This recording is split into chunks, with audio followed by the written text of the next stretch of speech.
Welcome to central budget marathon debate session. This is Satish. కేంద్ర ప్రభుత్వం ఇవాళ పార్లమెంట్లో బడ్జెట్ను ప్రవేశపెట్టనుంది. కాసేపట్లో కేంద్ర ఆర్థిక మంత్రి నిర్మలా సీతారామన్ 2025-26 ఆర్థిక ఏడాదికి సంబంధించిన బడ్జెట్ను ప్రవేశపెట్టనున్నారు. నిర్మలా సీతారామన్ వరుసగా 8వసారి పార్లమెంట్లో కేంద్ర బడ్జెట్ను ప్రవేశపెడుతున్నారు. బడ్జెట్పై దేశవ్యాప్తంగా సామాన్య మధ్యతరగతి ప్రజలు, వేతన జీవుల నుంచి పారిశ్రామికవేత్తల వరకు ఆసక్తిగా ఎదురుచూస్తున్నారు. ధరల తగ్గుదలపై మధ్యతరగతి ప్రజలు అనేక ఆశలు పెట్టుకున్నారు. మరోవైపు ఈసారి బడ్జెట్పై అనేక అంచనాలు కొనసాగుతున్నాయి. ఈసారి బడ్జెట్లో ఏ రంగాలకు ప్రాధాన్యం ఉంటుంది? ఈసారి కొత్త పథకాలు ఉంటాయా? పాతవే కొనసాగిస్తారా? బడ్జెట్లో పేద మధ్యతరగతి వేతన జీవులకు రిలీఫ్ ఇస్తారా? కొత్త పన్ను విధానంలో సవరణ ఉంటుందా? బడ్జెట్ తర్వాత ఏ వస్తువుల ధరలు తగ్గుతాయి, ఏ వస్తువుల ధరలు పెరుగుతాయన్న అనుమానాలు వ్యక్తమవుతున్నాయి. రోజురోజుకి కొండెక్కుతున్న బంగారం ధర బడ్జెట్ తర్వాత పెరుగుతుందా లేక తగ్గుతుందన్న ఆసక్తి నెలకొంది. గత ఆర్థిక ఏడాది బడ్జెట్లో ఏపీకి ప్రాధాన్యం దక్కింది. అలాగే 2 తెలుగు రాష్ట్రాలకు సంబంధించి మరి నిర్మలా సీతారామన్ ఏం ప్రకటించబోతున్నారన్న ఆసక్తి కూడా మరోవైపు రాజకీయంగా కనిపిస్తోంది. ఈ అంశాలకు సంబంధించి మనం మారథాన్ డిబేట్లో మాట్లాడబోతున్నాం. చర్చలో పాల్గొంటున్నారు ఆర్థిక రంగ నిపుణులు శేషు గారు, అలాగే మరి కాసేపట్లో జాతీయ విశ్లేషకులు పెంటపాటి పుల్లారావు గారు, అలాగే సర్టిఫైడ్ ఫైనాన్షియల్ ప్లానర్ మాధవిరెడ్డి గారు డిబేట్లో జాయిన్ కాబోతున్నారు. శేషు గారు good morning sir. Good morning అండి. శేషు గారు, గుడ్ న్యూస్ ఏమైనా ఉండొచ్చా? నిర్మలమ్మ బడ్జెట్ ఎలా ఉండబోతుంది? మొదట మీ అంచనా ఏంటి సార్? గుడ్ న్యూస్ పరంగా అంటే మామూలుగా మిడిల్ క్లాస్ అందరూ కూడా చూసేది ఏంటి అంటే వాళ్ళకి ట్యాక్స్ పరంగా తగ్గాలని కోరుకుంటారు. చాలా వాటికి ఈసారి ఉండవచ్చు అండి. ట్యాక్స్ పరంగా కొంచెం మనకి మిడిల్ క్లాస్ పరంగా ఈసారి అనుకూలంగా ఉండే అవకాశాలు ఉన్నాయి ఈ బడ్జెట్ లో. రీజన్ పరంగా చెప్పాలి అంటే లాస్ట్ మనకి కొన్ని నెలలుగా గ్రోత్ అనేది తగ్గింది. జిడిపి అనేది తగ్గింది అనమాట. ఎప్పుడు కోవిడ్ తర్వాత ఒక్కసారి మన ఇండియా చాలా ఫాస్ట్ గా జిడిపి గ్రోత్ పెరిగింది. అదేవిధంగా గ్లోబల్ గా అన్ని కంట్రీస్ అన్ని దేశాలతో పోల్చుకుంటే మనమే చాలా ఫాస్ట్ గా రికవరీ అయ్యాము. అట్ ద సేమ్ టైం దాని తర్వాత ఏమైందంటే కంటిన్యూస్ 3 ఏళ్ళు strong growth. Last few months గా మనకి జిడిపి గ్రోత్ తగ్గింది. ఈవెన్ ఎకనామిక్ సర్వే ప్రకారం చూసుకుంటే మనకి నెక్స్ట్ ఫైనాన్షియల్ ఇయర్ కి 6.3, 6.8 వరకు అంటే 7 బిలో ఉంటుందని అంచనా వేశారు. కాబట్టి ఏంటంటే ఇక్కడ ఖచ్చితంగా గ్రోత్ అనేది తగ్గింది, అందరూ ఒప్పుకోవాల్సిందే. అసలు దీనికి ఇది ఒక విధంగా చెప్పాలి అంటే ఏంటంటే మళ్ళీ మిడిల్ క్లాస్ వాళ్ళకి అనుకూలంగా అని చెప్తాను. ఎందుకంటే ఇప్పుడు దీన్ని జీడిపి పెంచాలి అంటే ఏం చేయాలంటే గవర్నమెంట్ మళ్ళీ మిడిల్ క్లాస్ వాళ్ళు స్పెండింగ్ అంటే బాగా ఎక్కువ స్పెండ్ చేసే విధంగా తీసుకురావాలి. అది తీసుకురావాలంటే ఏం చేయాలి అంటే ఆబ్వియస్ గా మనకి ఇన్కమ్ ట్యాక్సెస్ పరంగా కూడా బాగా తగ్గిస్తే, మిడిల్ క్లాస్ వాళ్ళకి ట్యాక్స్ పరంగా బాగా తగ్గిస్తే వాళ్ళు మళ్ళీ మనీ సేవ్ చేసుకుంటే మళ్ళీ ఆ మనీ అంతా కూడా మళ్ళీ ఎకానమీలోకి పంప్ చేస్తారు అనమాట. కాబట్టి ఈ విధంగా ఎకానమీ సైకిల్ ఉంటుంది. దాని దృష్టిలో పెట్టుకొని ఈసారి బడ్జెట్ లో నేను అనుకోవడము మరీ ముఖ్యంగా మిడిల్ క్లాస్ కి చాలా అనుకూలంగా ఉండే అవకాశాలు కనపడుతున్నాయండి. రైట్ శేషు గారు, ఖచ్చితంగా 1 by 1 మనం మాట్లాడదాం. అంటే ట్యాక్స్ పరంగా కానీ తర్వాత అటు రియాలిటీ రంగం అలాగే కీలక రంగాలకు సంబంధించి ఎలాంటి మార్పులు ఉండొచ్చు అనేది ఖచ్చితంగా మాట్లాడదాం. ప్రస్తుతం డిబేట్లో జాయిన్ అవుతున్నారు జాతీయ విశ్లేషకులు పెంటపాటి పుల్లారావు గారు. పుల్లారావు గారు good morning sir. Good morning. Right Pullarao గారు, మరో గంటలో ఒక ఆర్థిక మంత్రి నిర్మలా సీతారామన్ బడ్జెట్ ప్రవేశపెట్టబోతున్నారు. అయితే నిన్న ప్రైమ్ మినిస్టర్ మోడీ ఒక స్టేట్మెంట్ చేశారు, అది మీరు కూడా చూసుంటారు. I pray to goddess Lakshmi to shower the poor and middle class with blessings అని అన్నారు. అంటే ఎలా అర్థం చేసుకోవాలి? పేదలకి మధ్యతరగతికి వేతన జీవులకి వీళ్ళందరికీ సంతృప్తిపరిచే బడ్జెట్ ఈరోజు ఏమైనా రాబోతుందా? మీ అంచనా ఏంటి నిన్న ప్రైమ్ మినిస్టర్ వ్యాఖ్యలు చూసిన తర్వాత? ప్రైమ్ మినిస్టర్ కాదు, రాష్ట్రపతి కూడా 8 సార్లు ఆ స్పీచ్ లో మిడిల్ క్లాస్ గురించి మాట్లాడింది, మీరు గమనించి ఉంటారు. 8 సార్లు ప్రైమ్ మినిస్టర్ ఒప్పుకున్నది ఏంటంటే గత 10 సంవత్సరాలు ఆయన మధ్యతరగతులను పూర్తిగా మర్చిపోయాను, నన్ను వాళ్ళు మర్చిపోయారు, పెద్ద తేడా వచ్చేసింది అని ఆయన ఒప్పుకున్నట్లు లెక్క. 10 సంవత్సరాలు. ఇందాక మన మిత్రులు మాట్లాడేది లాస్ట్ ఫ్యూ సెంటెన్సెస్ విన్నాను, చాలా బాగున్నది. ఈసారి ఇన్కమ్ ట్యాక్స్ ఒకటి కట్ చేస్తే 5 లక్షలు 10 లక్షలు చేసి ఆ అకౌంట్ ఈ అకౌంట్ ఇలాగా అలాగా ఏదో చెప్తారు కదా బడ్జెట్ స్పీచ్ లో, ఎవరికి అర్థం అన్నట్టుగా. అదే ఉపయోగం లేదు. ఒక పక్కన మీరు ఇన్కమ్ ట్యాక్స్ లో కొద్దిగా కన్సెషన్ ఇచ్చాం, ఇంకో చేత్తో ధరల పెరుగుదలను కంట్రోల్ చేయట్లేదు కదా. ఇవి ఆగేది కాదు. ఇది చాలా పెద్ద పరీక్ష ప్రధానమంత్రి గారికి. ఆర్థిక వ్యవస్థ మీద మిడిల్ క్లాసెస్ 30%, 40%, 50% జనం మనకి ఈ ప్రభుత్వం ద్వారా ఏం రావట్లేదు. అందుకని రాష్ట్ర ప్రభుత్వాలు కూడా ఏ ఫ్రీ బీజ్ ఇచ్చినా పేదవాళ్ళకి వాళ్ళకి అంటున్నారు, కానీ మిడిల్ క్లాస్ లేదు కదా. మిడిల్ క్లాస్ అంటే ఎవరు? నెలకు 20,000 రూపాయలు సంపాదించేవాడు, ₹1,00,000, ₹1,20,000 కూడా మిడిల్ క్లాసే అనుకుంటాడు పాపం. ఈ ధర పెరుగుదల సంవత్సరానికి 6% కాదు. ద్రవ్యోల్బణం అఫీషియల్ గా ఉన్నది 4-6%. ఇది 10-15%. ఎందుకంటే ముఖ్యంగా మనం 10 వస్తువులు ఎక్కువ వాడే ఏముంటాయి? పెట్రోల్ వాడతాం, డీజిల్ వాడతాం, మందులు వాడతాం, అప్పుడప్పుడు తిండికి బయటికి వెళ్తాం, ఒక కొరియర్ పంపిస్తాం. ఇలాంటివన్నీ చూస్తే 20% పెరిగింది లాస్ట్ ఇయర్ నుంచి. అందువల్ల ఆయన చెప్పింది ఏంటంటే చేతులు ఎత్తేసాడు. ఆయన గవర్నమెంటే ఆయన చెప్పిందే చేయాలి. ఎందుకు చేయలేదు? ఇప్పుడు వరకు ఇన్ఫ్రాస్ట్రక్చర్ మీద ఈ 10 సంవత్సరాలు వేస్ట్ చేశారు. అంత డబ్బు ఖర్చు పెట్టకూడదు. సంవత్సరానికి 3 లక్షల కోట్లు ఖర్చు పెట్టారు. ఎందుకు ఖర్చు పెట్టారు? అక్కడ 6-7 ఇండస్ట్రీస్ ఉన్నాయి మన దేశంలో. సిమెంట్, స్టీల్, ఇంజనీరింగ్ కంపెనీలు, ట్రక్ కంపెనీలు, వెహికల్ కంపెనీలు, mining companies, earth moving equipment అంటే ఈ బుల్డోజర్లు, గొయ్యలతో పొక్కలేదా ఇవి. వాళ్ళు బాగున్నారు. వాళ్ళు బాగుంటే న్యూస్ పేపర్స్ లో గ్రోత్ ఉన్నది, చాలా బాగున్నది అంటున్నారు. కానీ మిగతా ప్రపంచం ఏమైపోయింది? వ్యవసాయం ఏమైపోయింది? ఆదాయం పెరిగినాయా? నో. మిడిల్ క్లాస్ కి ధరలు పెరిగానే పెరిగిపోయి ఈవేళ లక్ష్మికి దండం పెట్టుకున్నాడంటే ఆయన ఏదో పెద్ద కన్సెషన్స్ ఇచ్చేస్తారు. మీరు చూసారు 2 సంవత్సరాలు బట్టి జిఎస్టీలు తగ్గించమన్నారు, మందుల మీద తగ్గించమన్నారు, చచ్చిపోతే ఆ శవాల మీద అవే ఖర్చు తగ్గించమన్నారు హాస్పిటల్లో. తగ్గించలేదే. ఇవన్నీ ఎలా ఉంటాయి?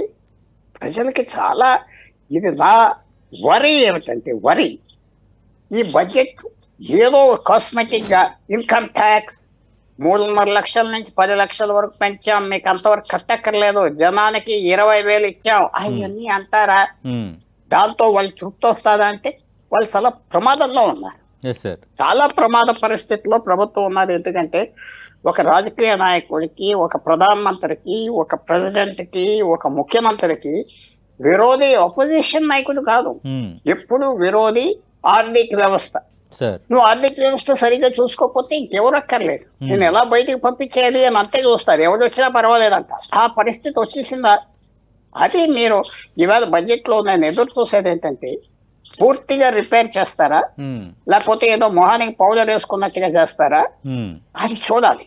ఇది వాళ్ళ దగ్గర నేను ఫ్రాంక్ గా చెప్తున్నా, ఆ ఇన్ఫ్రాస్ట్రక్చర్ నిన్నటి నుంచి న్యూస్ పేపర్స్ దాని మీద ఇన్వెస్ట్ చేయాలంటున్నారు. ఎందుకంటే న్యూస్ పేపర్స్ అంతా ఈ పెద్దవాళ్ళ కంట్రోల్ ఉన్నారు. ఫ్యాక్ట్ సే ఇప్పుడు ప్రజలకి మధ్యతరగతి వాళ్ళకి అసంతృప్తి వస్తుందా బడ్జెట్? లేకపోతే ఇవాళ తప్పట్లు కొడితే కాదు.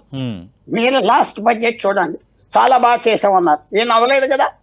ఆ బడ్జెట్ ముందు ఏమన్నారు? ఎన్ని చేసామే నాకు వస్తాయి, అవ్వలేదు కదా. ఈ బడ్జెట్ మీరు వాచ్ చేయవలసింది 12:30 లోపల పర్మనెంట్ గా ఏమన్నా కరెక్ట్ గా కోర్స్ కరెక్షన్ చేశారా? లేకపోతే ఏదో ప్రజలకు మీకు ఇంత ఇచ్చాం కదా, ఇన్కమ్ ట్యాక్స్ స్లాబ్ పెంచాం కదా. ఆర్థిక వ్యవస్థలో చాలా ఇబ్బంది అయింది. ఒక బ్రెయిన్ ఆపరేషన్ లాంటిది. అది చేయగలరా? అది చేస్తారా? అది ప్రసక్తి. అది చాలా మీరు వాచ్ చేయవలసింది. ఇన్కమ్ ట్యాక్స్ స్లాబ్ పెంచారు, మధ్య ధర మీరు ధర పెరుగుదల కంట్రోల్ చేయలేకపోతే ఏం చేస్తారు? ఏం సబ్సిడీ ఇస్తారు? ఆఫ్టర్ ఆల్ ఒక జెలసోల్ టాబ్లెట్స్ కొనాలంటే 60 రూపాయల 70 రూపాయల. ఇలా ఒక చిన్న ఫ్యామిలీ రోజుకి మిడిల్ క్లాస్ 1000 రూపాయలు సంపాదించుకున్న వ్యక్తికి మందులు కొట్టుకెళ్తే సింపుల్ ఒక కాఫ్ సిరప్, ఒక చిన్న ఫీవర్ టాబ్లెట్స్ కొంటే 300 ఎంత అవుతుంది? ఎలా సహిస్తారు? సో అది మనం చూద్దాం, ఎదురు చూద్దాం, ఎక్స్పెక్ట్ చేద్దాం, హ్యాపీగా ఎదురు చూద్దాం, ఆప్టిమిస్టిక్ గా. కానీ చేస్తారా? మనకు 1 గంటలో తెలుస్తుంది. Right sir. శేషు గారు, ఒక 1 by 1 అంశాలు మనం మాట్లాడితే ప్రధానంగా ఈ వేతన జీవులు కానీ మిడిల్ క్లాస్ ఈ ట్యాక్స్ మీద ఎక్కువగా కాన్సన్ట్రేషన్ ఉంటుంది ఏమైనా ప్రకటిస్తారని. ఇప్పటి వరకు దాదాపు 3 లక్షల వరకు ఎలాంటి పన్నుపోటు లేదు. గత 5 ఏళ్లలో ధరల సగం 5.7% పెరిగిందనేది మనకు గణాంకాలు చెప్తున్న అంశం. అంటే ఏ విధంగా ఉండొచ్చు? ఈ పన్ను మినహాయింపు ఎంతవరకు ఇవ్వాలంటారు? మీ అంచనా ఏంటి సార్? అది మనం చెప్పడం కష్టంగానే అండి. బట్ ఓవరాల్ గా నేను కూడా మిడిల్ క్లాస్ కి అయితే డెఫినెట్ గా అటు ట్యాక్స్ పరంగా కొంత ఎగ్జామ్షన్స్ అయితే ఉండే అవకాశాలు ఉన్నాయి, కొంచెం ట్యాక్స్ పరంగా తగ్గించే అవకాశాలు ఉన్నాయి. అట్ ద సేమ్ టైం ఇంతకు ముందు పుల్లారావు గారు మాట్లాడుతూ బడ్జెట్ అంటే ఇన్ఫ్రాకి అలొకేషన్స్ గురించి మాట్లాడారు. ఎక్స్క్యూజ్ మీ, ఇన్ఫ్రా అలొకేషన్ కానీ లాస్ట్ బడ్జెట్ లో మనకి అంటే 3 లక్షలు కాదంటే దగ్గర 11 లక్షల కోట్లు అనమాట. సో అది ఈసారి అనుకోవడం ఏంటి అంటే 13 lakhs to 15 lakhs crores కి పెరిగే అవకాశాలు ఉన్నాయండి. అయితే ఇక్కడ నేను ఒకటి చెప్పదలుచుకున్నాను. ఎందుకంటే ఎప్పుడు కూడా దేశానికి ఆదాయం పెరుగుతూ ఉంటే డెఫినెట్ గా ఫస్ట్ చేసేది ఏంటి అంటే ఇన్ఫ్రాకి ఖర్చు పెట్టాలండి. ఇన్ఫ్రాకి ఖర్చు పెడితే ఆబ్వియస్గా ఏంటి అంటే ఏంటంటే మనకి దేశం కూడా ముందుకు వెళ్తుంది. సో ఇప్పుడు మనం డెవలప్ అయిన కంట్రీస్ ఏదైనా తీసుకోండి, చాలా పెద్ద ఎత్తున ఇన్ఫ్రాకి ఖర్చు పెడతారు. ఇంకా మనం ఎంతో వెనకబడిపోయాము.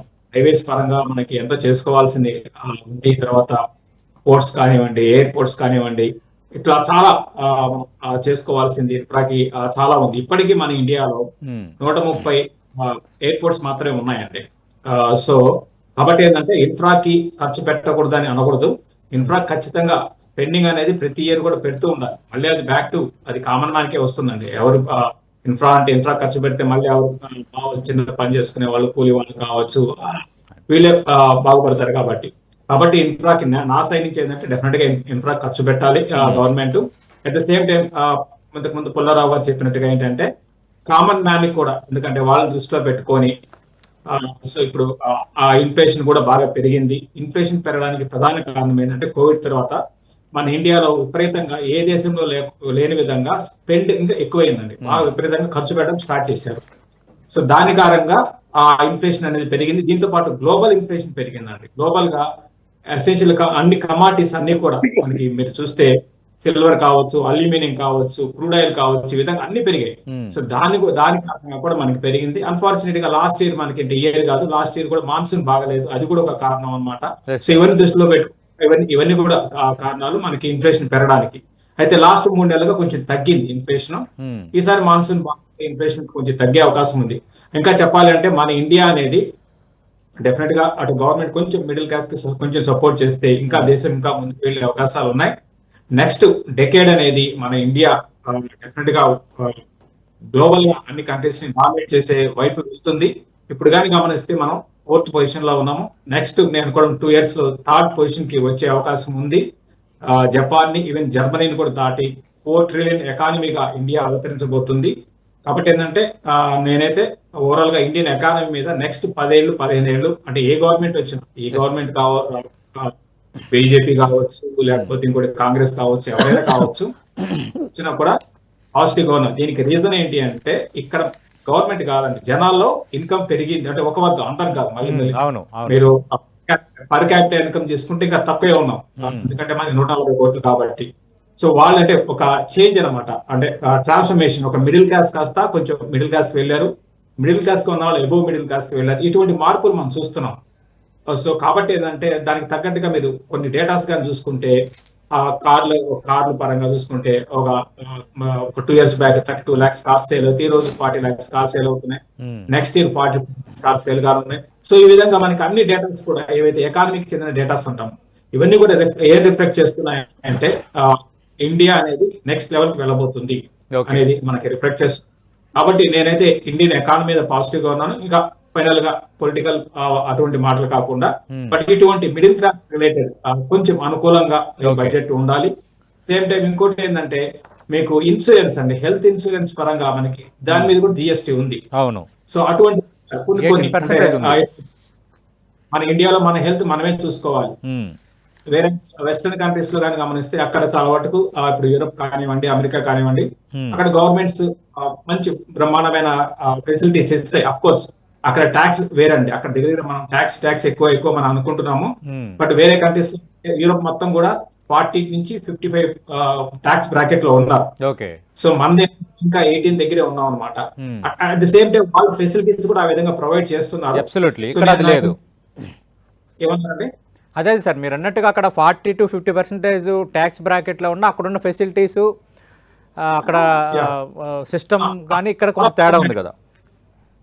పబ్లిక్ ట్రాన్స్పోర్ట్ కానివ్వండి, తర్వాత హెల్త్ కేర్ కానివ్వండి, ఇవన్నీ కూడా ఏంటంటే గవర్నమెంట్ చూసుకుంటుంది. ఈవెన్ స్కూల్స్ పరంగా కూడా అవును చాలా ఎడ్యుకేషన్ పరంగా కూడా బాగుంది. At the same time tax కూడా చెప్పాను కదా, యూరోప్ మొత్తం కూడా మీకు 40B లో ఏ కంట్రీ లేదండి, యూరోప్ యూనియన్ మొత్తం కూడా. ఓకే. సో అంటే ఆ విధంగా మనం చేస్తాం, అంత ట్యాక్స్ ఇప్పుడు 18% 20% కే మనం చాలా ట్యాక్స్లు ఎక్కువ అని మనం అనుకుంటున్నాము. అవును. అయితే కొన్ని మన హెల్త్ మనం చూసుకోవాలి మన ఇండియాలో, కాబట్టి కొంచెం ఆ హెల్త్ రిలేటెడ్ అంటే హెల్త్ ఇన్సూరెన్స్ తీసుకునే వాళ్ళకి కొంచెం కొంచెం వాళ్ళకి ఎంకరేజ్ చేసే విధంగా దాని మీద జిఎస్టీ తగ్గించడం. తర్వాత ఏదైనా బిజినెస్ చేయాలనుకున్నా కూడా, అంటే బిజినెస్ చేయాలనుకున్నా కూడా ఫస్ట్ మనం పెట్టుబడి పెట్టాలి, దాని మీద కూడా జిఎస్టీ ఉంటుందండి. అంటే బిజినెస్ లో సక్సెస్ లేదా అనేది సెకండరీ, బట్ ఇన్వెస్ట్మెంట్ గవర్నమెంట్ కూడా ఇందులో పార్ట్నర్ లాగా అయిపోతుంది. సో ఇటువంటి కొన్ని ఉన్నాయండి, మైనస్ కూడా ఉన్నాయి. సో వీటిని అడ్రస్ విధంగా చేస్తుందో చూడాల్సి ఉంటుంది. డెఫినెట్లీ. ప్రస్తుతం డిబేట్లో జాయిన్ అవుతున్నారు 10TV స్టూడియోలో సర్టిఫైడ్ ఫైనాన్షియల్ ప్లానర్ మాధవిరెడ్డి గారు. గుడ్ మార్నింగ్ అండి. మీ ఎక్స్పెక్టేషన్స్ ఏంటి?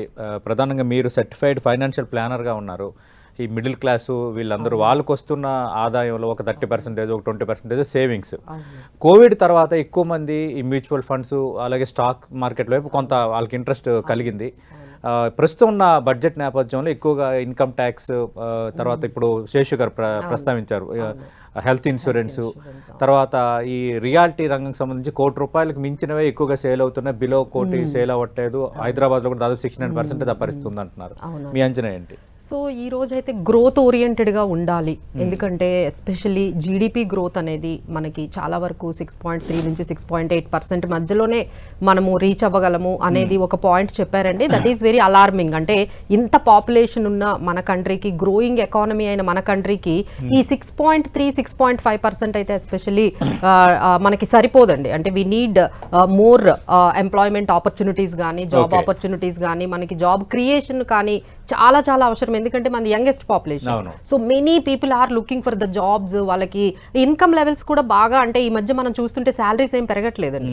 సో శాలరీస్ పెరగకుండా ఒకవైపు ఇన్ఫ్లేషన్ పెరుగుతుంది.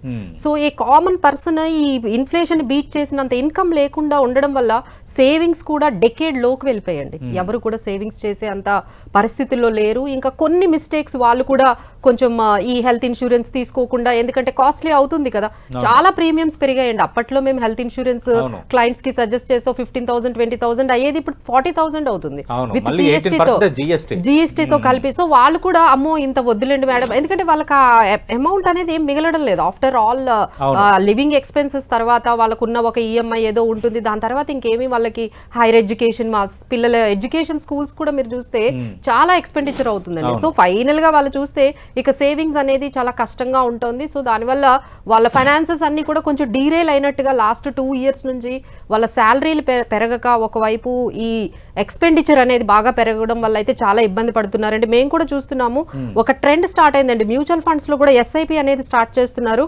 నెక్స్ట్ ఇయర్ కే 85% క్యాన్సిలేషన్స్ స్టార్ట్ చేస్తున్నారు, క్యాన్సిల్ చేస్తున్నారు.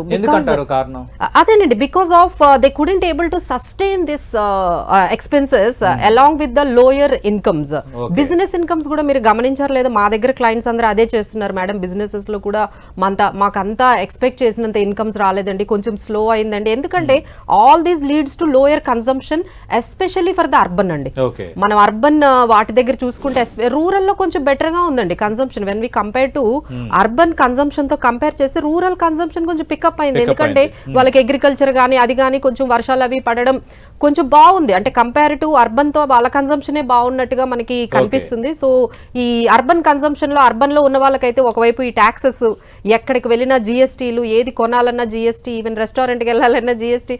సో ఆల్ దోస్ థింగ్స్ ఏంటంటే మన లైఫ్ కొంచెం లైఫ్ స్టైల్ చేంజెస్ తో పాటు ఈ ఇన్కమ్ ఆపర్చునిటీస్ తగ్గడం వల్ల వాళ్ళు సేవింగ్స్ అయితే చేయలేకపోతున్నారు. But still they need to maintain certain financial discipline. Maintain చేయకపోతే ఈ అన్సర్టనిటీస్ అయితే అడ్రస్ చేయడం చాలా కష్టం. వాళ్ళు ఎంత మెయింటైన్ చేసినా మళ్ళీ ఫర్ ఎగ్జాంపుల్ మీరు అన్నట్టుగా మ్యూచువల్ ఫండ్స్ పెట్టినా, లేదంటే హెల్త్ ఇన్సూరెన్స్ పెట్టినా, మళ్ళీ దానికి ఎవరీ ఇయర్ ప్రీమియం కి ఆ డబ్బులు అవైలబుల్ అంటే ఇయర్ ఆన్ ఇయర్ కూడా చాలా పెంచుతున్నారు. అలానే ఇప్పుడు వాళ్ళ ఇంట్లో వాళ్ళ పేరెంట్స్ కూడా ఇన్సూరెన్స్ తీసుకోవాలి. సో వీళ్ళకి ఒక ఇన్సూరెన్స్ పాలసీ, వీళ్ళ పేరెంట్స్ ఒక ఇన్సూరెన్స్ పాలసీ, వాళ్ళకు ఒక టర్మ్ పాలసీ, వీటన్నిటి మీద జిఎస్టీలు 18% అయితే వాళ్ళు ఎంత పే చేస్తున్నారు చూడండి. So most of the amount ఒక 1 lakh వరకు మా దగ్గరకు వచ్చిన ప్రతి క్లయింట్ కు 1 lakh ప్రీమియమ్స్ ఉంటున్నాయి, హెల్త్ ఇన్సూరెన్స్లు, టర్మ్ ఇన్సూరెన్స్లు ఇవన్నీ కలిపి. సో దీని వల్ల ఏంటంటే సేవింగ్స్ కి కొంచెమే మనకి అమౌంట్ అనేది దాన్ని దాన్నే మనం డిస్పోజబుల్ ఇన్కమ్ అంటాం అనమాట. అంటే అన్ని ఎక్స్పెన్సెస్ పోగా ఖర్చు పెట్టడానికి ఏమి వాళ్ళకి సేవింగ్స్ చేయడానికి కొంచెం అవకాశాలు అయితే కొంచెం బాగా తగ్గాయి అనేదే మనం చెప్పొచ్చు. ఇంకా ఈ లోపు ఏమైనా అన్సర్టనిటీస్ వచ్చాయంటే ఆ అమౌంట్ కూడా తీసేస్తున్నారు. So these are all things. And digitalization కూడా కొంచెం మనల్ని కొంచెం నెగటివ్ గా తీసుకెళ్తుందండి. అంటే ఆన్లైన్ షాపింగ్ కానీ స్పీడ్ అయిపోయింది, స్పెండింగ్ అనేది కూడా చాలా స్పీడ్ అప్ అయింది. కొంచెం ఈ బ్యాలెన్సింగ్ అనేది కొంచెం కష్టం అవుతుందండి. రైట్, చాలా వ్యాలిడ్ పాయింట్స్ చెప్పారు మీరు శేషు గారు. రైట్, పుల్లారావు గారు, అంటే శేషు గారు ఎకానమీ ఎలా ఉండబోతుంది అనేది ఆయన ఎక్స్పెక్టేషన్స్ చెప్పారు. అలాగే మిడిల్ క్లాసు వీళ్ళు ప్రస్తుతం పడుతున్న ఇబ్బందులు ఏంటి, మరి వాటికి నిర్మలమ్మ ఈసారి కొంత ఏమైనా ఉపశమనం ఇస్తారా లేదన్న ఒక అంచనా మనకి కలిగేటట్టుగా మాధవిరెడ్డి గారు మాట్లాడారు. మీరు ఇందాక ప్రారంభంలో ప్రస్తావించారు, అంటే మిడిల్ క్లాసు నన్ను నమ్మటం లేదని ప్రధాని మోదీ అనుకుంటున్నారండి. మొన్న ఎలక్షన్స్ పరంగా రిజల్ట్స్ పరంగా చూసాను, మిడిల్ క్లాస్ ఎక్కువగా మోదీ వైపు నిలబడలేదన్న ఒక పారామీటర్ ఉంది, ఒక ఫినామినా ఉంది. అంటే దానికి మరి ఇప్పుడు శేషు గారు చెప్పిన అంశాలు, మాధవిరెడ్డి గారు చెప్పిన అంశాలను మనం క్రోడీకరించుకొని రాజకీయంగా అంత డీప్గా ఆలోచించే పరిస్థితి ప్రస్తుతం ఉందా?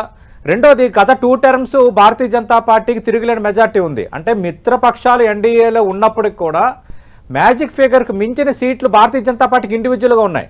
బట్ ఇప్పుడు మిత్రపక్షాలపై ఆధారపడి నడుపుతున్న ప్రభుత్వం, ఈ ఫ్యాక్టర్స్ ఏమైనా పనిచేస్తాయి బడ్జెట్ రూపకల్పనలో? ఇది చాలా సీరియస్ సర్జరీ చేయాలి. ఆ చేసే శక్తి ఉన్నదా? 1967లో ఫస్ట్ హార్ట్ ట్రాన్స్ప్లాంట్ అయింది సౌత్ ఆఫ్రికాలో. 55 సంవత్సరాలు ప్రపంచం అందరూ చేస్తున్నారు హార్ట్ ట్రాన్స్ప్లాంట్స్. అలాగా అంత శక్తి ఉన్నదా మన గవర్నమెంట్ దగ్గర అంటే నాకు కంఫర్ట్ లేదు. చూడాలి. ఎందుకంటే నరేంద్ర మోడీ గారు చాలా వరీడ్గా ఉన్నారు. డిసెంబర్ 19వ తారీఖున మొన్న 20 మంది 30 మందిని ఎవరినో పిలిచారు ఆర్థిక వ్యవస్థలో. ఆయన ఫేస్ చూస్తే నాకు గమనించింది ఏంటంటే చాలా వరీడ్గా ఉన్నాడు. ఈ షిప్ కంట్రోల్ నుంచి బయటకు వెళ్ళిపోయిందా, ఇది మనం ఏమన్నా తిరిగి తీసుకురాగలవా హార్బర్ కి, ఆ వరి ఉన్నది. ఇప్పుడు మనకి కనపడేది ఈవేళ ఫైనాన్స్ మినిస్టర్ ఫేస్ కనపడుతుంది, చదివేది ఆమె. కానీ బడ్జెట్ ఎవరితో రాయించారు చూడాలి. కొత్త వాళ్ళు తీసుకొచ్చి పెట్టారా, ఫరంగా చేస్తారా, తర్వాత బడ్జెట్ వచ్చాయి. ఈవేళ సాయంకాలం లోపల అందరూ పొగుడుతారు, ఎంతో చేశారు మిడిల్ క్లాస్ కి, ఒక 3.5 లక్షల నుంచి 7 లక్షలు చేశారు, అక్కడ ఏదో ట్యాక్స్ తగ్గించారు, జిఎస్టీ అని వస్తారు. కానీ ఒక నెల పోయాక ఇంపాక్ట్ ఉన్నదా లేదా మీరు చూడాలి. మీరు మార్చి 3వ తారీఖున మీరు అసెస్ చేసుకోవాలి ప్రజలు ఎలా ఫీల్ అవుతున్నారు, సర్వేస్ ఏం వస్తున్నాయి. ప్రజలు అంత ఫూల్స్ కాదు. ప్రభుత్వంలో పరిపాలించే వాళ్ళు అంతా ఫ్రీ ఇచ్చిన గవర్నమెంట్ బయటికి తన్నేస్తున్నారే, పేర్లు చెప్పడం. అది ప్రజలు కూడా ఆలోచిస్తారు. ఇందాక చార్టర్డ్ అకౌంటెంట్ గారు చెప్పింది చిన్న విషయం తక్క చెప్పారు. ఇన్సూరెన్స్ కొనుక్కోలేకపోతున్నాం. మీకు 60,000 రూపాయలు జీతం అయితే నెలకి ఫ్యామిలీ ఇన్కమ్, మీరు 3,000 రూపాయలు ఖర్చు పెట్టగలరా ఇన్సూరెన్స్ మీద? ఖర్చు పెట్టలేదు. మీకు రోజుకి 2,000 రూపాయలు ఉంటాను నువ్వు చదువుకోవటానికి, అద్దెకి, తిండికి, మందుకి, సెలబ్రేట్ ఎలా చేస్తాం? అందువల్ల ప్రభుత్వం థియరీ. తర్వాత ఇందాక మన ఫ్రెండ్ చెప్పారు ఆ ఇన్ఫ్రాస్ట్రక్చర్ మీద ఖర్చు పెట్టండి. శేషు గారు ఖర్చు పెట్టండి. మీకు చైనా ఈవేళ సతికలు ఎందుకు పడిపోయింది?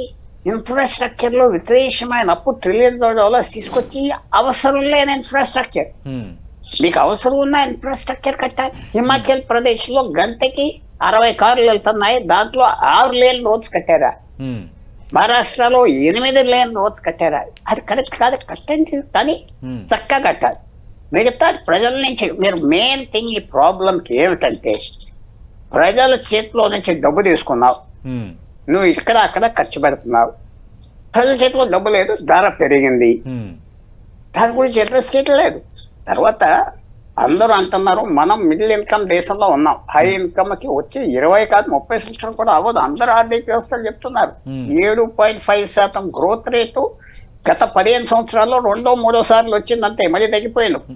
ఇవన్నీ ఫస్ట్ అండ్ ఫార్మోస్ట్ ప్రభుత్వం మధ్యతరగతులకి రైతాంగానికి ప్లీజ్ చెయ్యకపోతే ఒక నెలలో తెలుస్తుంది. ఒక సింపుల్ క్వశ్చన్ అడుగుతున్నా మన ప్యానలిస్ట్ కూడా మర్యాద పూర్వకంగా, లాస్ట్ బడ్జెట్ మీరు ఎంత బాగున్నది అందరూ అన్నారా లేదా? ఏమైపోయింది ఎలక్షన్ లో? ఫెయిల్ అయిపోయింది. ఆ బడ్జెట్ ముందర అసలు ఇలాంటి బడ్జెట్ లేదు అన్నారా? మరి ఎన్ని ఫెయిల్ అయిపోయింది కదా. ఫెయిల్ అది సక్సెస్ఫుల్ అవుతే ఇవాళ డిస్కషన్ లేదే. అది నేను చెప్పేది ఏంటంటే మన్మోహన్ సింగ్ ఎందుకు కోచేస్తా 91లో ఒక బడ్జెటే కాదు, బడ్జెట్ ఒక చిన్న ఇన్స్ట్రుమెంట్, మిగతా చేయవలసింది చేయాలి.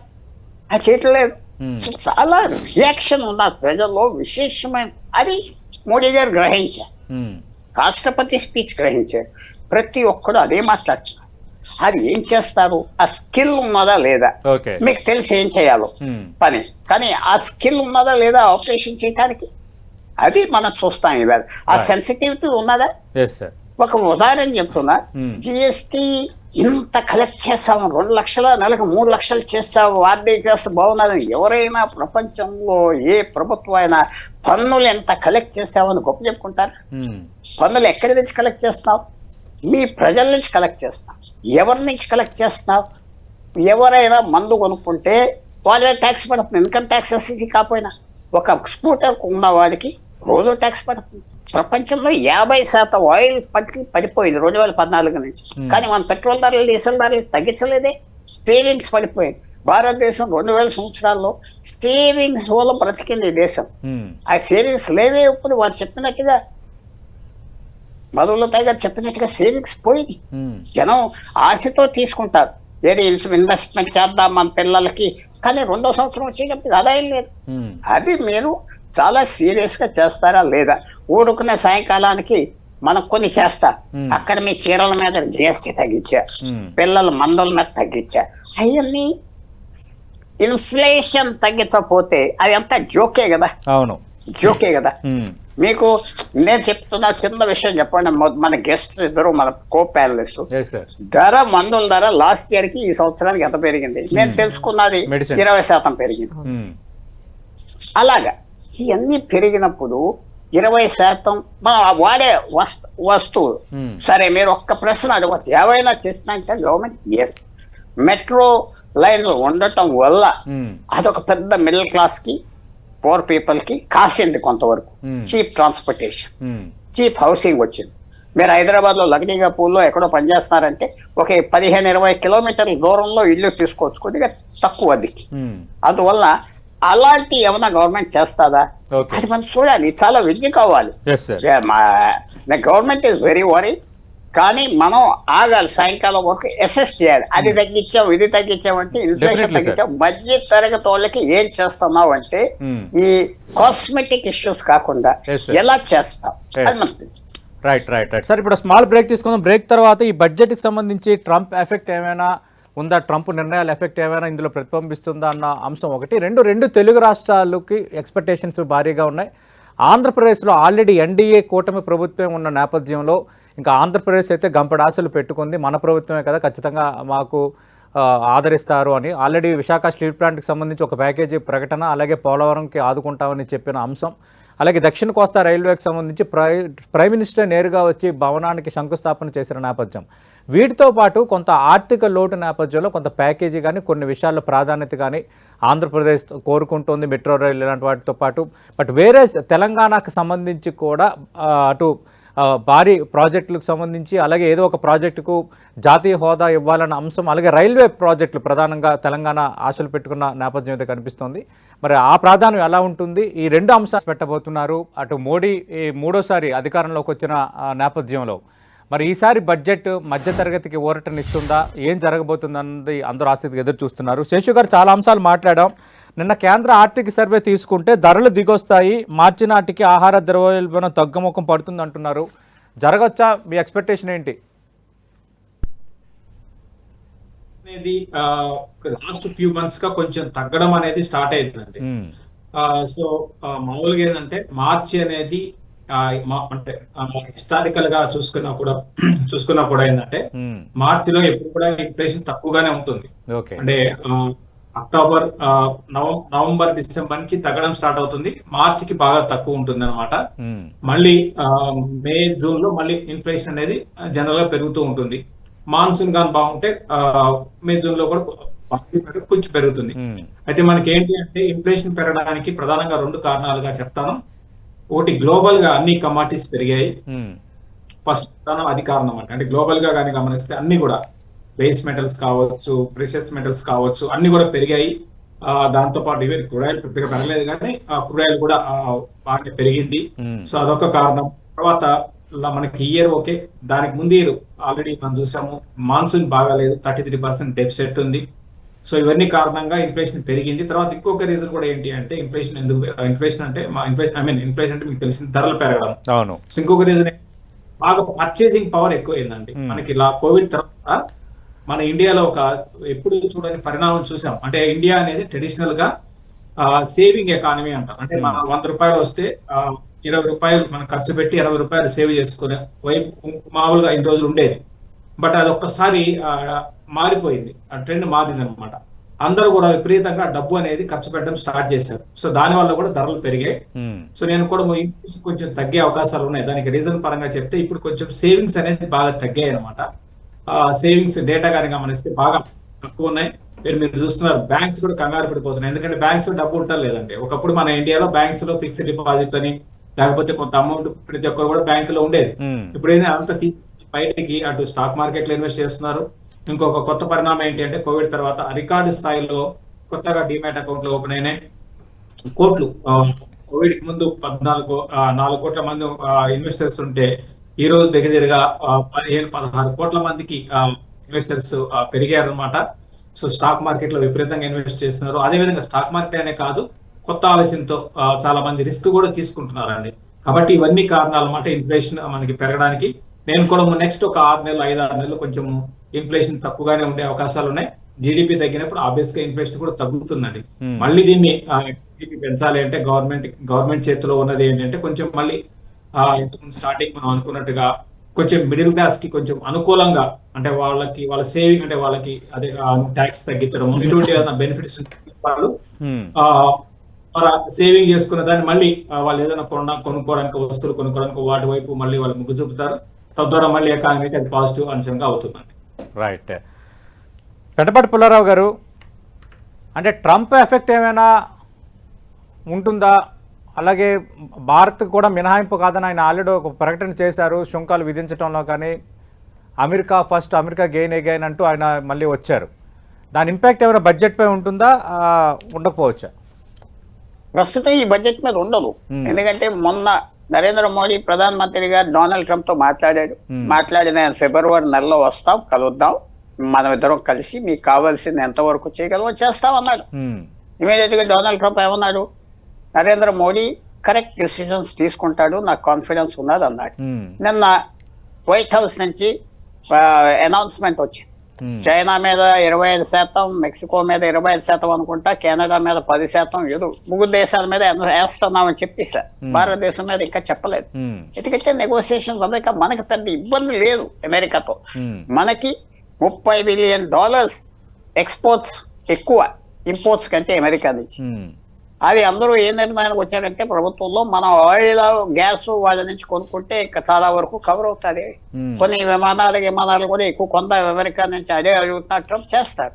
సో అది మనకి డొనాల్డ్ ట్రంప్ తో విశేషమైన ఏమి ట్రబుల్ రాదు, తగాదా రాదు. తర్వాత నరేంద్ర మోడీ గారు ఆయన డిప్లొమసీలో చాలా విశేషంగా చేస్తాడు. అది పాజిటివ్ గా చేస్తాడు. ఆయనకు కావాల్సిందని అవునని అర్థం, తర్వాత అడ్జస్ట్ చేసుకుందాం అనే పాలసీ ఉన్నది. ట్రంప్ తో ప్రాబ్లం ఉండదు. కానీ ఒక సంవత్సరానికి 1,00,000 మంది వెళ్తున్నారు, పనిచేస్తున్నారు, హై వాల్యూ జాబ్స్, పెద్ద ఉద్యోగ జీతాలు వచ్చాయి. అవి ఏమైనా తగ్గిపోతాయా? లేదా అంత తగ్గవు అనుకుంటున్నా. అమెరికాతో ఈ బడ్జెట్ మీద అంత ఇంపాక్ట్ ఉండదు. ఏమైనా ఆయిల్ ప్రైసెస్ పెరుగుతాయా అంటే ప్రపంచంలో ఆయిల్ ప్రైసెస్ తగ్గిపోతా వస్తున్నాయి. అందువల్ల నేను ఇంపాక్ట్ అంత ఉంటుంది అమెరికాకి మనకి అని అనుకోవట్లేదు. మనం చేసే పనులు భారతదేశంలో మన మీదే ఎక్కువ ఇంపాక్ట్ ఉంటుంది, అమెరికా మీద లేదు. అమెరికా మీద మనం దేనికి ఆధారపడినాం? అది ఉద్యోగాలు వెళ్ళిన వాళ్ళకి దాని ఒక్కటే టెక్నాలజీ మీద మనం ఆధారపడినాం. టెక్నాలజీని భారతదేశాన్ని వదలలేరు అమెరికా. మొన్న గత వారం బట్టి ఆర్టిఫిషియల్ ఇంటెలిజెన్స్ లో అమెరికాకి పెద్ద సెట్ బ్యాక్ వచ్చింది. మీ అందరికి తెలుసు కదా, చైనీస్ నుంచి వచ్చిన డీప్ సీక్ తర్వాత ఇంకా టెక్నాలజీ సెక్టర్కి ఇంకా ముఖ్యత ఇస్తారు. అందువల్ల నేనే పెద్ద ఇంపాక్ట్ లాంగ్ టర్మ్ ఉండదు. భారతదేశం అడ్జస్ట్ చేసుకోగలదు. అమెరికా మనకి ఇంపార్టెంట్ ఆర్థిక వ్యవస్థ అయినా వాళ్ళకి ఎక్స్పోర్ట్స్ ఇంపోర్ట్స్ అడ్జస్ట్ అయిపోతాయి. అది పెద్ద ప్రాబ్లం కాదు అనే భావిస్తాను. రైట్. మాధవిరెడ్డి గారు, అంటే రియాలిటీకి సంబంధించి మనం మాట్లాడుకుందాం. ఎందుకంటే రియల్టర్స్ హ్యాపీగా లేరు, అలాగని కొనాలనుకున్న కొనుగోలుదారులు ఆశలు నెరవేరట్లేదు. లేటెస్ట్ రిపోర్ట్స్ పరంగా ₹1,00,00,000 దాటిన లగ్జరీ ఫ్లాట్స్ కొంత అమ్ముడుపోతున్నాయి. బిలో 1,00,00,000 ఉన్న ఫ్లాట్స్కి సంబంధించి దేశవ్యాప్తంగా 36% అమ్మకాలు తగ్గిపోతే ఎక్స్క్లూజివ్లీ రియాలిటీకి రారాజు అంటే కోవిడ్ వచ్చినా కూడా రియాలిటీకి రారాజు అనుకున్న హైదరాబాద్లోనే అది 69%కి డౌన్ అయిపోయింది. అంటే ఏం చేస్తే కొంత బెటర్, మీ ఎక్స్పెక్టేషన్ ఏంటి? అసలు ఫస్ట్ థింగ్ ఏంటంటేనండి, ఎప్పుడైతే RBI interest rates almost 2 years నుంచి అండి 2 years నుంచి కంటిన్యూస్గా ఒక్కసారి కూడా ఇంట్రెస్ట్ రేట్స్ తగ్గించలేదు. వేరాజ్ మనము చైనా వాళ్ళు కూడా స్లో డౌన్ అవ్వగానే వెంటనే స్టిమ్యులస్ ప్యాకేజెస్ కానీ మెజర్స్ తీసుకొని వాళ్ళు ఇమీడియట్గా రియాక్ట్ అయ్యారు. అలానే యూఎస్ కూడా ఎప్పుడైతే స్లో డౌన్ అయిందో ఒక 2 consecutive-గా వాళ్ళు రేట్ కట్స్ చేసేసారు. చేసేసి కొంచెం వాళ్ళ ఎకానమీని స్టెబిలైజ్ చేసుకున్నారు. కానీ మనం ఏంటంటే ఇంకా మెజర్స్ తీసుకోవడంలో కొంచెం స్లో డౌన్ అయ్యామేమో, ఇంకొంచెం రెస్పాండ్ ఇంకొంచెం ముందే అవ్వాల్సింది. Where we have seen GDP last 2 quarters ముందు అయితే బిలో 6% కూడా వచ్చేసింది. So that was so alarming. ఆ టైంలోనే వాళ్ళు ఇమీడియట్ గా కొంచెం రెస్పాండ్ అయ్యి ఇదేదో కొంచెం మనకి ఎకానమీ కొంచెం అన్యూజువల్ గా స్లో డౌన్ అవుతోంది, ఇన్ఫ్లేషన్ కంట్రోల్ చేయలేకపోతున్నాం అంటే ఇన్ఫ్లేషన్ జీడిపి కన్నా ఎక్కువ ఉండకూడదండి. అవును, GDP where it is below 6% ఉండి మనకి ఇన్ఫ్లేషన్ 7% ఉంటే that is very alarming situation. అప్పుడే వాళ్ళు కొంచెం ఈ మెజర్స్ అనేవి మానిటరీ మెజర్స్ తీసుకొని ఇంట్రెస్ట్ రేట్స్ కానీ కొంచెం తగ్గిస్తే, ఇప్పుడు హోమ్ లోన్ మీరు తీసుకున్నారనుకోండి, ఒక 50 లక్షలు బ్యాంక్ దగ్గర తీసుకుంటే మీరు ఇంట్రెస్ట్ తో పాటు ₹1,00,00,000 కట్టాలి విత్ ఇంట్రెస్ట్ తో కలిపి. అంటే ఈక్వలెంట్ మీరు ప్రిన్సిపల్ ఎంత తీసుకున్నారో దానికి మించి ఇంట్రెస్ట్ కడుతున్నారు. ఎంతమంది ఇంత ఇంట్రెస్ట్ బేర్ చేయగలరండి? సో వాళ్ళ ఈఎంఐ అప్పట్లో మేము అంటే ఒక 5, 6, 7 years ముందు చూసుకుంటే వాళ్ళకు 30,000 ఈఎంఐ ఉండదండి. అది పెరుగుతూ ఇప్పుడు 40,000 అయింది. సో దానివల్ల ఏమవుతుందంటే కొత్త వాళ్ళు ఎందులోకి ఎంటర్ అవ్వాలంటే భయపడుతున్నారు. ఇక అప్గ్రేడ్ చేసుకోవాలనుకున్న వాళ్ళు కూడా అమ్మో ఇంత ఈఎంఐ ఎక్కడి నుంచి కట్టగలము, అది కూడా 9%, అది 6%, 7% ఉండేదండి. అలా గ్రాడ్యువల్ గా ఇప్పుడు అది 9% వరకు హోమ్ లోన్ ఇంట్రెస్ట్ అనేవి చాలా ట్యాంపరింగ్ ఉన్నాయి. నెక్స్ట్ మేజర్ ఈ బడ్జెట్ లో మేము ఎక్స్పెక్ట్ చేస్తుంది ఏంటంటే అందరూ కూడా 72% న్యూ ట్యాక్స్ రిజిమ్ కి షిఫ్ట్ అయిపోయారండి. ఎందుకంటే కానీ దాంట్లో కొన్ని ఎగ్జంప్షన్స్ షిఫ్ట్ అవ్వలేదు. అందులో ఇంపార్టెంట్ ఏంటంటే ఈ హోమ్ లోన్ మీద ఇంట్రెస్ట్ ఏదైతే ఉందో అది మీరు ఓన్లీ ఓల్డ్ ట్యాక్స్ రిజిమ్ లో ఉంటేనే మీరు దాన్ని చూపించుకోగలరు. న్యూ ట్యాక్స్ రిజిమ్ లో ఎగ్జంప్షన్స్ చూపించుకోలేరు. సో ఇప్పుడు ఏమవుతుంది, ఆ రిలీఫ్ కూడా పోయింది కదా. ఇప్పుడు నేను న్యూ ట్యాక్స్ రిజిమ్ లో ఉన్నాను, నాకు హోమ్ లోన్ ఉంది, బట్ దాని వల్ల నాకు యూజ్ లేదు. సో దీన్ని హోమ్ లోన్ చూపించడానికి లేదండి. ఎందుకంటే ఎప్పుడైతే మీరు న్యూ ట్యాక్స్ రిజిమ్ తీసుకుంటున్నారో మీకు ఏ ఎగ్జంప్షన్స్ ఇవ్వరు. మీకు అది కూడా ఓన్లీ అంటే slab rates new tax regime కన్నా కొంచెం ఓల్డ్ ట్యాక్స్ రిజిమ్ కన్నా తక్కువ ఉంటాయి. ఈ స్లాబ్ రేట్స్ తక్కువ ఉంటాయి కానీ ఎగ్జంప్షన్స్ ఏవి అప్లికబుల్ కాదు. అదే ఈసారి మా డిమాండ్ కూడా ఏంటంటే ఎవరైతే ఈ ఇన్సూరెన్స్ ప్రీమియంలు, హెల్త్ ఇన్సూరెన్స్ ప్రీమియంలు కడుతున్నారో వాళ్ళకి న్యూ ట్యాక్స్ రిజిమ్ లో కూడా ఎందుకు ఎగ్జంప్షన్స్ ఇవ్వకూడదు? So maybe today they might be lot of focus on new tax regime మీద. ఎంతమంది 70 to 75% పీపుల్ వాళ్ళు షిఫ్ట్ అయిపోయారంటే మరి వాళ్ళు తీసుకున్న హోమ్ లోన్లు ఎలా ఎగ్జంప్షన్ తీసుకోవాలి, వాళ్ళు తీసుకున్న ఇన్సూరెన్స్ పాలసీలు ఏదైతే హెల్త్ ఇన్సూరెన్స్, టర్మ్ ఇన్సూరెన్స్ ఉందో వాటి మీద ఎగ్జంప్షన్స్ ఎలా తీసుకోవాలి, మేబీ ఈ రోజు అంతా దాని మీద అడ్రస్ చేయొచ్చండి. So that they will get relief immediately. ఇది గాని వచ్చిందంటే few people will come forward and take the home loans. కొంచెం ఈ ఇంట్రెస్ట్ రేట్స్ కూడా ఆర్బీఐ రెపో రేట్ మీటింగ్ ఉందండి, మానిటరీ పాలసీ మీటింగ్ మనకి Feb 7th ఉంది. So we're expecting Sanjay Malhotra who is the new RBI governor might take some measures అండి. ఎందుకంటే ఈసారి normal measures తీసుకుంటే ఈ మొత్తం ఏదైతే డీరేల్ అయిందో అదంతా కరెక్ట్ అయ్యేటట్టు కనిపించట్లేదు. So they have to take some very very constructive and bold measures చేయాలనే కోరుకుందాం ఖచ్చితంగా. రైట్, శేషు గారు ఇందాక మీరు మాట్లాడుతూ ఉన్నారు అంటే బ్యాంకింగ్ రంగం సంబంధించి డిపాజిట్లు తగ్గిపోయాయి, అలాగే క్రెడిట్స్ కూడా తగ్గిపోయాయి. రెండోది కోవిడ్ తర్వాత ఎక్కువ మంది స్టాక్స్ అలాగే వీటివైపు సిప్స్ వీటివైపు ఇన్వెస్ట్ చేయడం అనేది పెరిగింది, రిస్క్ కూడా చేసుకొని మీరు పెడుతున్నట్టున్నారు. కానీ ఈ మధ్యకాలంలో స్టాక్ మార్కెట్ కూడా పడుతూ ఉంది. ఈరోజు కొంత ఒక పాజిటివ్ మూవ్ ఉంది, బడ్జెట్ ఉంది కాబట్టి. అంటే అటు లాభం జరగక ఇటు బ్యాంక్స్కి డిపాజిట్స్ పెరగక దీన్ని ఎట్లా బ్యాలెన్స్ చేయటం? అంటే బ్యాంకింగ్ రంగానికి సంబంధించి ఏమైనా ప్రకటన చేసే అవకాశం ఉందా? బ్యాంకులో డిపాజిట్లు పెరగాలన్నా మళ్ళీ క్రెడిట్స్ పెరగాలన్నా ఏం చేయాలి? అంటే ఒకటి బ్యాంకింగ్ లో డిపాజిట్స్ పెరగాలి అంటే గవర్నమెంట్ పరంగా చేయడానికి పెద్దగా ఏం లేదండి. గవర్నమెంట్ అంటే బ్యాంక్ లో డిపాజిట్ ఎప్పుడు పెరుగుతుందంటే ఇంట్రెస్ట్ రేట్స్ బ్యాంక్ ఎక్కువ మనకి ఇవ్వగలిగితే అప్పుడు బ్యాంక్స్ లో డిపాజిట్స్ అనేది పెరుగుతాయి. అయితే ఇప్పుడున్న పరిస్థితులు అంటే ఒకటి మనం గమనించాల్సింది అంటే ఏ దేశమైనా సరే ఒక ఫాస్ట్ గా ముందుకు వెళ్తున్న టైంలో సో ఎవరు కూడా బ్యాంక్స్ లో డబ్బులు పెట్టి చూస్తూ కూర్చోరండి. వాళ్ళేంటి రిస్క్ చేయడానికి రెడీగా ఉంటారు, ఎందుకంటే వాళ్ళు ఆల్రెడీ పొజిషన్ లో ఉంటారు, అంటే ఫైనాన్షియల్ గా కంఫర్టబుల్ గా ఉంటారు. ఉన్నప్పుడు ఏంటి అంటే ఆ డబ్బు అనవసరంగా బ్యాంకులో ఉంటే మా అయితే 6% 7% మనకి ఎఫ్డీలు చేసుకుంటే 7% అట్లా వస్తుంది. సో దాని ఏంటంటే మనకి ఈ రోజుల్లో ఎలా ఉందంటే రిస్క్ తీసుకుంటారు, రివార్డ్ కూడా ఆ విధంగా ఎక్స్పెక్ట్ చేస్తున్నారు. అట్లీస్ట్ ఒక 15% 20% రిటర్న్స్ కోసము అటు స్టాక్స్ లో ఇన్వెస్ట్ చేస్తున్నారు. ప్లస్ ఇంకొక కొత్త చేంజ్ ఏంటంటే కొత్త బిజినెస్ లో ఎక్కువ వెళ్తున్నారండి చాలా మంది. కాబట్టి గవర్నమెంట్ ఎన్ని తీసుకున్నా కూడా బ్యాంక్స్ లో డిపాజిట్స్ ని మనం అంటే పెంచే విధంగా నిర్ణయాలు అయితే గవర్నమెంట్ తీసుకున్నా కూడా జనాలు తీసుకునే పరిస్థితులు లేరండి. జనాలు చాలా వాటికి రిస్క్ తీసుకుంటున్నారు, కాబట్టి అది జరగదు. ఇంకోటి ఏంటంటే మీరు గమనించాల్సింది, ఎకానమీ ముందుకు వెళ్లే కొద్దీ ఇంట్రెస్ట్ రేట్స్ తగ్గుతూ ఉంటాయండి. ఇప్పుడు మీరు చూసుకుంటే అటు యుఎస్ కానివ్వండి, అంటే ఇప్పుడు ఈ మధ్య పెరిగాయి, కోవిడ్ తర్వాత పెరిగాయి, జపాన్ లో కూడా ఈ మధ్య పెరిగాయి తప్ప ఒక 4 years బ్యాక్ కానీ గమనిస్తే అంతా కూడా దాదాపు ఏమి ఉండదండి. బ్యాంక్ లో ఇంట్రెస్ట్ ఉండదు, దాదాపు చెప్పాలంటే 1% లోపలే ఉంటుంది అనమాట. సో అందుకే మనకి అక్కడున్న ఎఫ్ఐఎస్ అంటాం, ఎఫ్ఐఎస్ అంటే ఫారిన్ ఇన్స్టిట్యూషనల్ ఇన్వెస్టర్స్ అందరూ కూడా మన ఇండియా లాంటి కి అంటే గ్రోత్ ఉన్న కంట్రీస్ కి రావడము, వాళ్ళు ఇన్వెస్ట్ చేయడం చూస్తున్నాం. అయితే లాస్ట్ 3-4 నెలలుగా ఏమైంది అంటే వాళ్ళు బాగా ప్రాఫిట్ బుక్ చేసుకుంటున్నారు మన ఇండియాలో. సో మీరు ఇండియన్ స్టాక్ మార్కెట్స్ కూడా లాస్ట్ 3 నెలలుగా వీక్ గా ఉందని ఎగ్జాక్ట్ అండి. లాస్ట్ 4 నెలలుగా భారీగా ఇండెక్స్ భారీగా పడలేదు, కానీ స్టాక్స్ భారీగా పడుతున్నాయి. మెజారిటీ స్టాక్స్ అన్ని కూడా 40-50% పడ్డాయి లాస్ట్ 4 months లో. దీనికి ప్రధాన కారణము ఎఫ్ఐస్ ఎగ్జిట్ అవుతున్నారు ఇండియాలో. లాస్ట్ మంత్ లో 90,000 కోట్లు జరిగింది, ఎఫ్ఐఎస్ వాపస్ తీసుకున్నారు. దానికి 4 నెలల ముందు చూసుకుంటే 1,10,000 కోట్లు ఒక నెలలో. సో ఈ విధంగా లాస్ట్ ఒక 4 నెలల్లో దగ్గరగా 2.8 lakhs crores ఎఫ్ఐఎస్ తీసుకెళ్లిపోయారు. దానివల్ల కూడా రూపీ కొంత వీక్ అయింది అనమాట. సో నేను కూడా ఇది టెంపరీ, మళ్ళీ ఫ్యూచర్ లో ఎఫ్ఐఎస్ మళ్ళీ మన ఇండియాకి రావడానికి అవకాశం ఉంటుంది. నేను ఓవరాల్ గా నేను కూడా ఈ సేవింగ్స్ ని అంటే గవర్నమెంట్ మీరు సేవ్ చేసుకోవడానికి ఎవరు కూడా చెప్పడం కూడా మంచిది కాదండి. మనీ అనేది ఎకానమీలో ఉండాలి, ఫ్లో ఉంటేనే ఎకానమీ ముందుకు వెళ్తుంది. ప్లస్ చాలా మంది బిజినెస్ లోకి వస్తున్నారు, బిజినెస్ లోకి రావడం మంచిదేనండి. దానివల్ల ఏమవుతుందంటే ఎంప్లాయ్మెంట్ అనేది క్రియేట్ అవుతుంది. సో దట్ ఎకానమీకి అది చాలా